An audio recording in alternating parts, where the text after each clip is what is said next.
দূরত্ব বেড়েছে, কিন্তু সম্পর্কগুলো এখনো আগের মতোই আছে। ও চলে যাওয়ার পর যদি আপনাদের একা থাকতে খারাপ লাগে, তাহলে আমার বাড়িতে চলে আসবেন, তাই না আঙ্কেল? ঠিকই বলেছ। না না, তোদের ঝামেলায় ফেলতে চাই না। কিসের এসব কি ঝামেলা বলছো? বাবা?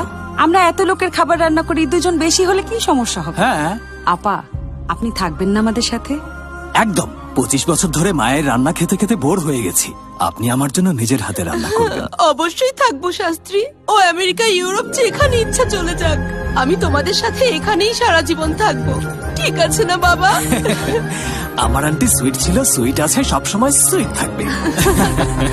কফিটা কে বানাইছে? জাগ্গু সোনা, কে বানাইছে এই কফিটা? এই কফিটা কে বানাইছে? বলো বলো বলো বলো বলো বলো। জাগ্গু এই সোনা, কফি যেই বানিয়েছে, যার জন্যই বানিয়েছে। আমি ওকে বিয়ে করব। তো করো গিয়া। তোমাদের বিয়েতে আমার কি সমস্যা? পাগল নাকি? আর এই কথা তুমি আমারে কেনই বা বললা? ও তো আমার দেবো।